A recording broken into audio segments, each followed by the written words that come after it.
Hello everybody, welcome back to Paul's Workshop channel, and today I want to talk about if you have cinder block walls somewhere in your home, or this is a garage that I'm working on now, how to pretty much drywall it and make it living space, or make it look better. But let's get to it. Now the first thing you have to do is get a bottom plate, and I like to use pressure treated if there's concrete below, just because of the moisture, and they will outlast anything else. If you just use regular boards, you might have some rotting issues later on in life, so do it correctly the first time. Now this is the corner I'm going to start at.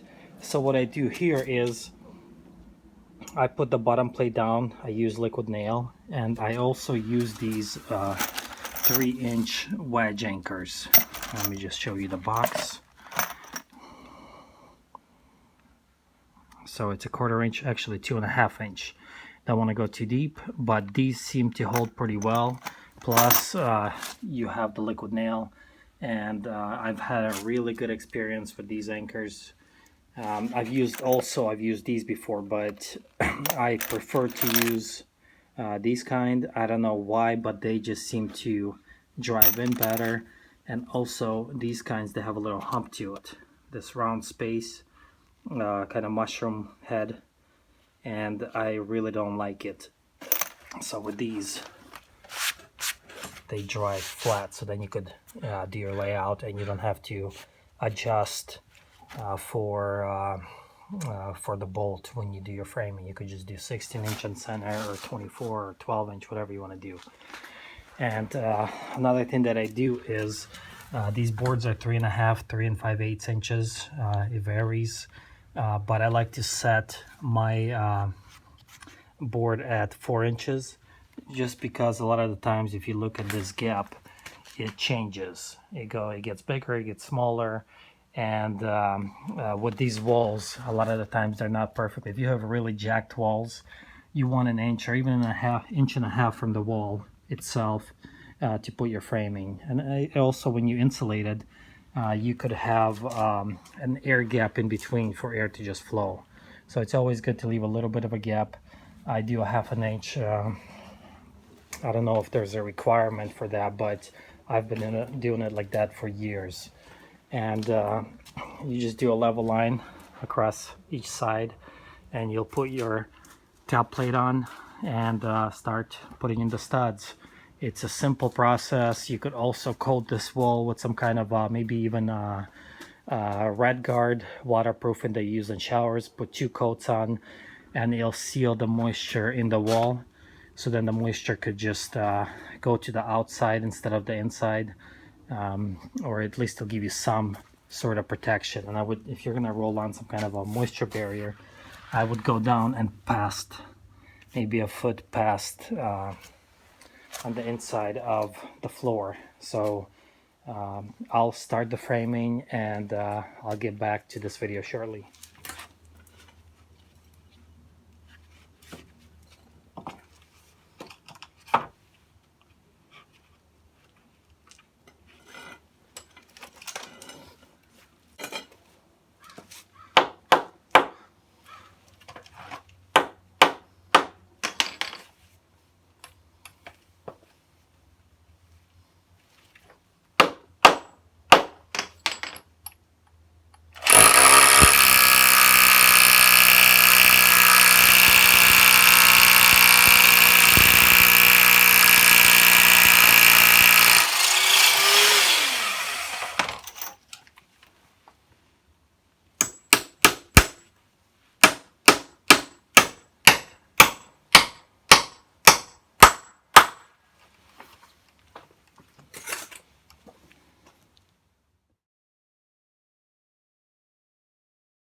And this is the finished product. Simple project, easy to do. Could take someone. I'm usually a one-man team, so this entire garage, I think this is a 24 by 24 foot garage, and it took me about 8 hours to frame this up. Very simple project. A couple things to look out for.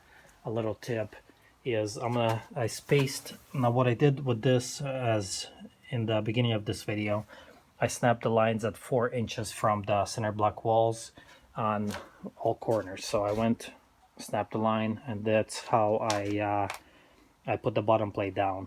Now something to look out for, you have this gap. So as you could tell, this wall kind of pushes in the middle. And so I have, instead of a 1/2 inch here, I have about maybe less than a quarter inch or so, 1/8 over there.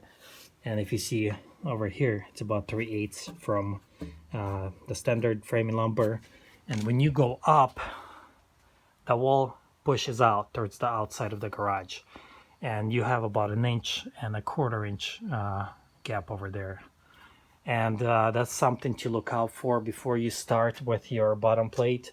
Throw a level on, walk around, make sure the walls are not leaning in. If they were leaning in about 1 inch or 1.5 inches, I would have a real problem. I'd have to take the bottom plate off and move it to a new location, space it out 1.5 inches, whatever it is on top, or I would have to rip these studs, all of them, but then with the insulation it wouldn't be good either. So something to look out for.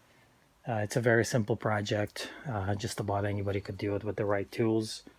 And hopefully this helps somebody out. Anyways, thanks for watching, and hit that like button and subscribe if you like my content.